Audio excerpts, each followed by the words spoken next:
Siempre es un verdadero gusto saludarlos. Bienvenidos a una nueva edición de Argumentos a través de la pantalla de Globovisión. Ha culminado este mes de mayo, mes que nos ha invitado a reflexionar sobre grandes cosas, sobre hechos que movieron la política nacional, sobre una pandemia que aún nos mantiene confinados en casa y que nos comprometió además a hacer revisión minuciosa de todo lo que nos pasa, de lo que nos acompañó en cada escenario. Hoy justamente vamos a hacer una radiografía de esos hechos, mostrando las preocupaciones de todos, independientemente de la postura política, como siempre hacemos, pero también las propuestas con mirada constructiva, con esa intención de hacer entender que la tolerancia aquí es clave para avanzar, que debemos siempre escuchar argumentos. Así que, de nuevo, les damos la bienvenida, pónganse muy cómodos, acompáñenos.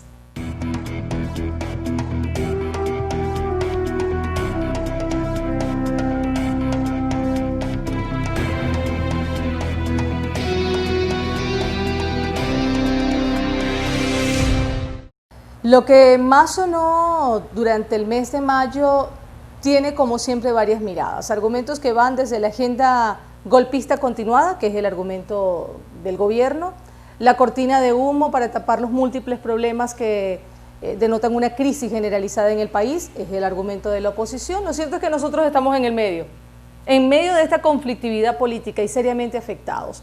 Vamos a comenzar con un argumento de Jacobo Torres, él es constituyentista y él habla de la importancia de poder ponernos de acuerdo usando como herramienta la Constitución para poder dar frente a la situación y encontrar posibles soluciones. Vamos a escucharlo.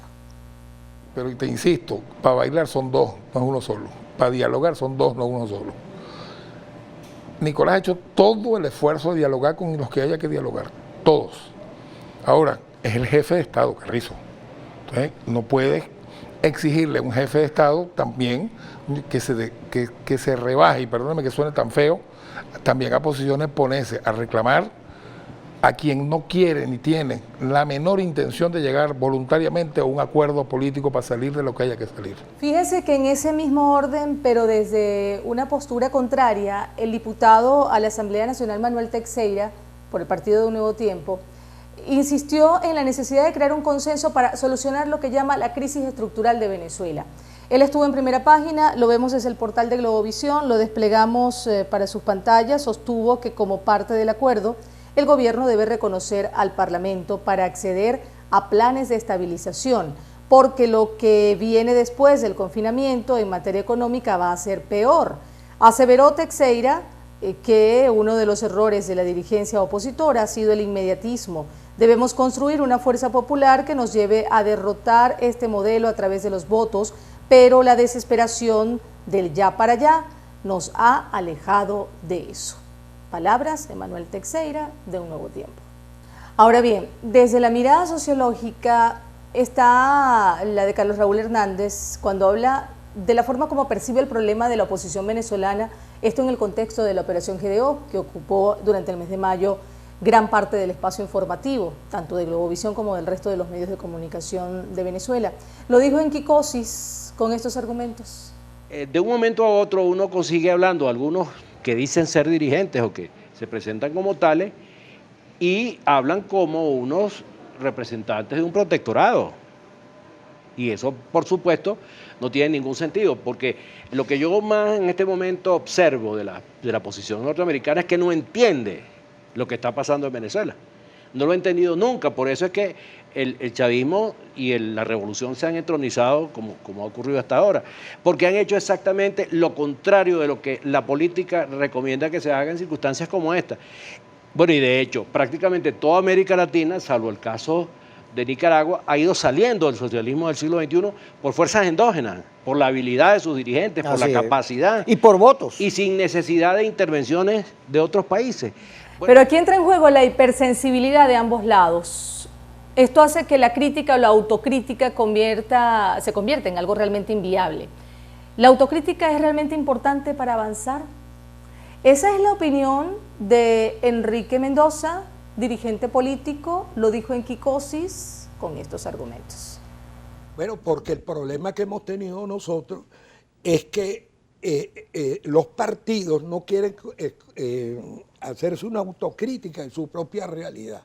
Un partido tiene que existir con su propia plataforma, con su ideología y todo eso. Y aquí lo que hay son como unas estructuras montadas para hacerle culto a alguien o para aglutinarse por intereses de ellos mismos, pero no tienen estructura hacia abajo. Una cosa que yo me contesté mucho fue cuando el Consejo Nacional Electoral dijo, vamos a validar los partidos políticos, porque sabe todo ese bichuchero de partidos que no tienen a nadie. Y si de elecciones hablamos, la más reciente entrevista para el portal Guayoyo Web de Luis Parra emplaza al comité de postulaciones que continúa la revisión de las credenciales para elegir a los rectores del CNE a que continúen su trabajo.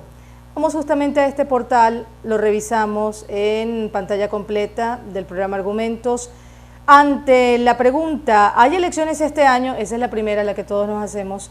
Parra dice, este país tiene que prepararse para las elecciones que están previstas en la Constitución. Nuestro compromiso de lucha política es con la pandemia o sin la pandemia. Esto no quiere decir que se tomen medidas o que se retrasen procedimientos, plazos y lapsos. Emplazamos al Comité de Postulaciones Electorales a que continúe la revisión de las credenciales, tal como lo establece la Constitución sobre el tema de la elección de los próximos rectores del CNE, que de este trabajo surja la designación de los próximos rectores.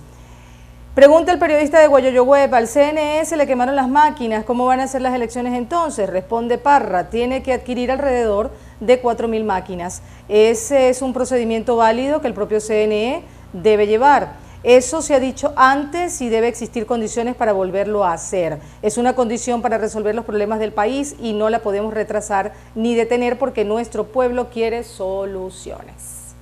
Cerramos este segmento con Henry Falcón, presidente de Avanzada Progresista. En Quicosis pidió una tregua para ponernos de acuerdo, lo hizo en clave energética, a propósito de la grave situación que vivimos en relación al combustible.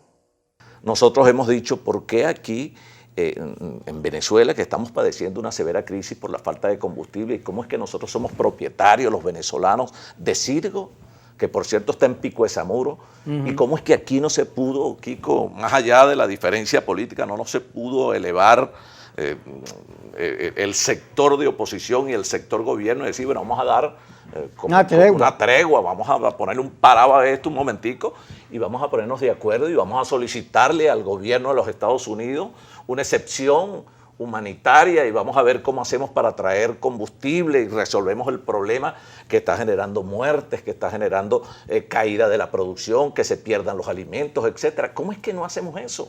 Pero mientras todo esto ocurre, ¿qué pasa con nuestro golpeado bolsillo? ¿Cómo sigue la economía nacional en medio de la crisis del combustible y de un clima de pandemia que de alguna manera pudo mitigar o disimular la situación política y económica del país?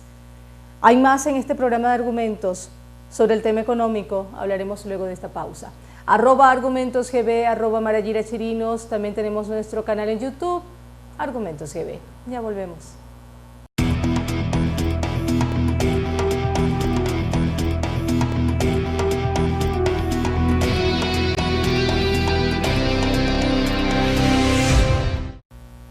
Aquí estamos de vuelta con más argumentos a través de la pantalla de Globovisión. No podemos olvidarnos de la situación económica. Si de alguna manera quedó solapado ese ámbito económico por el convulsionado panorama político, el bolsillo siempre nos lo recuerda. En este momento además tenemos la situación del combustible y hay muchos replanteamientos que se hacen en torno a su precio. Lo más reciente sobre el tema es la advertencia que hizo el presidente Nicolás Maduro sobre la proximidad de la normalización, de la regularización del suministro del combustible. Y eso ha sido reseñado por diferentes medios de comunicación. Tenemos El Universal, que habla de esa información que dio a mediados de esta semana Nicolás Maduro, que se encuentra dirigiendo un equipo de especialistas para determinar el monto del cobro de la gasolina proveniente de Irán, que vendrá junto al plan de normalización y regularización del suministro de combustible. Dice, la gasolina que hemos traído la hemos pagado en dólares y debemos cobrarla. Por eso estamos haciendo un grupo de encuestas para determinar el monto de cobro de la gasolina. Sostuvo y pidió además consideración a los venezolanos ante ello. El mandatario afirmó que está concentrándose en levantar la economía real a pesar de las sanciones económicas por parte del gobierno estadounidense y que el punto de partida es el desarrollo del campo y la agroindustria. Información extraída del diario El Universal. Pero esto hace que surjan nuevas preguntas. Si se dolariza el precio de la gasolina, ¿qué va a pasar con los sueldos? ¿También se van a dolarizar? ¿Qué va a ocurrir finalmente? En todo caso, los analistas hablan sobre el tema y aún con posturas ideológicas diametralmente opuestas coinciden algunos en puntos como la regularización del precio. Rafael Quiroz, por ejemplo, él argumenta las razones por las que considera que la gasolina no debería subsidiarse. No debería subsidiarse, ni trayéndola ni fabricándola. Esa gasolina nunca ha debido de haberse subsidiado a los niveles que se subsidió en Venezuela, que llegó hasta precios de venderla, de entregarla, de regalarla, valga la redundancia, gratis, sin ningún centavo y sin ningún costo. Eso le costó a PDVSA anualmente, algunos años, 15.000 millones de dólares, otra vez a 12.000. El último año, que fue cuando se cobró lo más barato, y cuando el parque automotor se había reducido de 5.1 millones de autos a 3.4 millones, eso le costó a PDVSA sobre los 10.000 millones de dólares. Seguimos revisando, ahora tenemos un argumento con una visión más cercana al oficialismo. Hablamos de David Paravicini, que considera que este es el momento justo para hacer los ajustes en el precio de la gasolina. Nos vamos al portal de Unión Radio, este circuito radial lo entrevistó y allí el constituyente y experto petrolero consideró oportuno realizar un ajuste en el precio de la gasolina porque a su juicio ya se produjo el impacto inflacionario que ocurre cuando se hace este tipo de aumento. Afirmó que los precios de los alimentos y productos de primera necesidad no van a bajar por el nuevo costo de la gasolina. No hay mejor momento que este, ha dicho. La gente no va a decir que ya llegó la gasolina y entonces el precio de la cebolla va a bajar de 150.000 a 100.000, eso no va a suceder, los comerciantes no hacen eso y por eso yo creo que sería el momento justo, pero teniendo en cuenta toda esta complejidad para aplicar un ajuste, señaló David Paravicini. Supongamos que eso se haga. ¿Se alivia o se agudizaría la crisis? ¿Qué pasa con el resto de los rubros que sostienen la compleja economía venezolana? ¿Qué propuestas hay de ambos lados, cada vez más distanciados, que conforman esta geometría política venezolana? Manuel Sutherland es economista y él argumentó en Globoeconomía lo siguiente. Para mí, en mi opinión, las cosas que puede hacer tanto el gobierno de Maduro como la Asamblea Nacional con Guaidó o con Parra para ayudar a la economía, las cosas que ellos pueden hacer son muy pocas si las hacen por separado. Creo que es fundamental la articulación mínima de equipos de su gobierno que puedan lograr acuerdos básicos y pequeños para ayudar a la economía. Me explico, Venezuela tiene cerca de 10.000 millones de dólares congelados en cuentas extranjeras, retenidos, que se pudieran utilizar rápidamente para el alivio de la crisis. Creo que es absolutamente necesario dar al menos $150 por familia, por hogar, a los 4 millones de hogares que más lo necesiten. En Venezuela hay 5 millones y un poco más de hogares. Creo que a 4 millones de hogares que se le otorgue $150 sería una ayuda importante. Pero tenemos también una mirada más amplia puesta en el grueso de los países latinoamericanos, la que tiene la CEPAL. Alicia Bárcena, su máxima representante, ella llama a avanzar hacia la globalización de la democracia en un nuevo paradigma de desarrollo que reconozca realmente la interdependencia social, ambiental, económica, pero que se ponga el acento en las personas con menores recursos económicos. Dio algunas fórmulas, vamos a escucharla. Y la otra parte muy relevante es cómo proteger, cómo reducir este impacto social en los más pobres, en los más vulnerables, con transferencias en efectivo, porque esta es una emergencia, ¿verdad? Que en verdad no es que podamos hacer otra cosa, es que los gobiernos tienen que proteger lo más pronto posible justamente a las poblaciones más vulnerables. Y por cierto, a las pequeñas y medianas empresas y a otras más con apoyo financiero y al sector informal. Uno de los aspectos que más ha preocupado también es cómo preservar la capacidad productiva, porque si no se preserva la capacidad productiva, de los trabajadores, de las empresas, la reactivación económica va a ser muy difícil. Y esto solo se logra si existen los mecanismos de liquidez para apoyar a empresas, en particular a las pequeñas y medianas empresas. Con todo esto vemos que si bien es cierto que el panorama ni aquí ni en ningún país vecino es realmente alentador por el coronavirus, siempre hay propuestas, siempre hay esfuerzos. Vamos a revisarlos en pantalla de Globovisión. Luego de esta pausa, @argumentosgb, @marayirachirinos. Ya volvemos con más.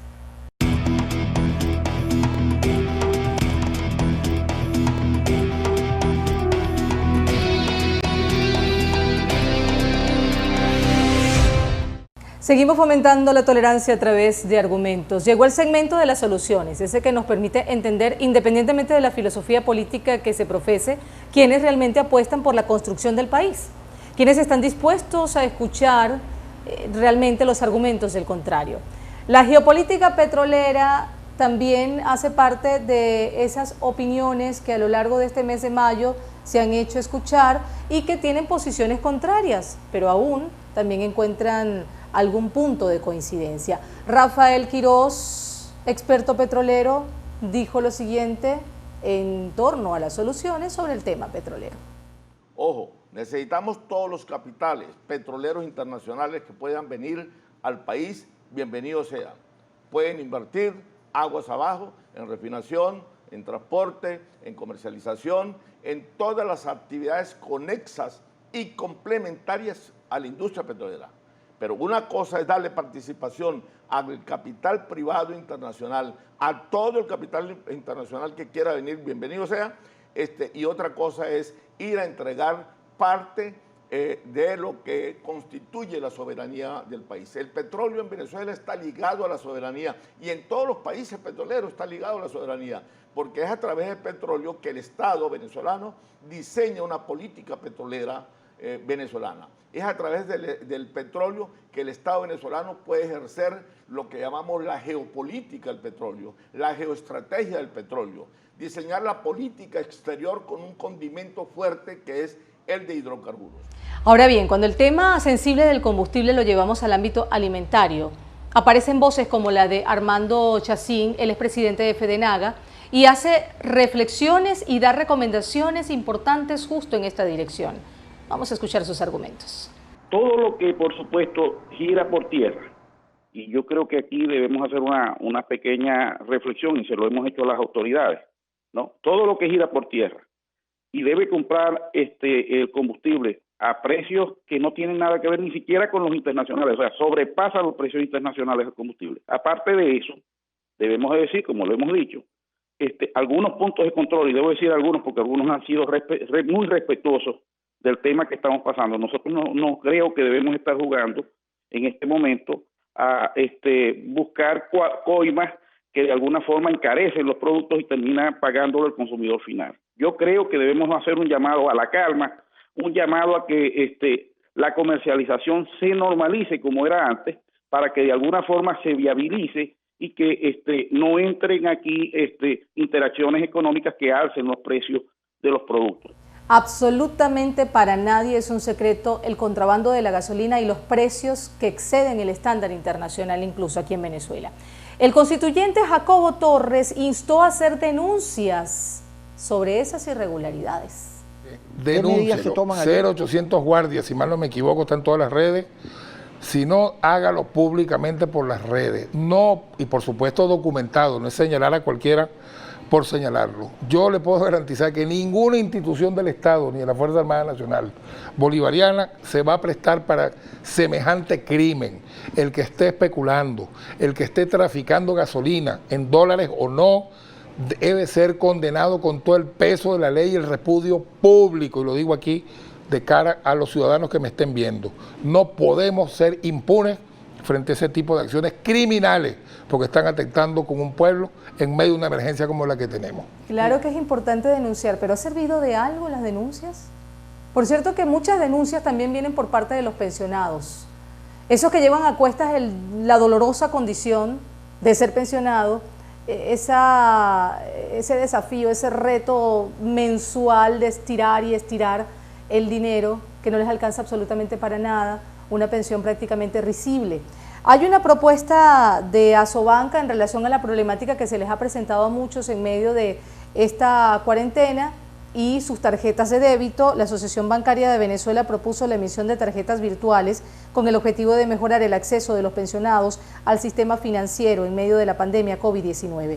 Asobanca recomendó la extensión o suspensión de manera temporal del vencimiento de las claves de las tarjetas de débito. De acuerdo a los datos de la institución, durante el mes de abril, alrededor de 2.100.000 pensionados recibieron su pago por medio de 11 entidades financieras privadas. De esta cifra, 94% disponía de tarjetas de débito.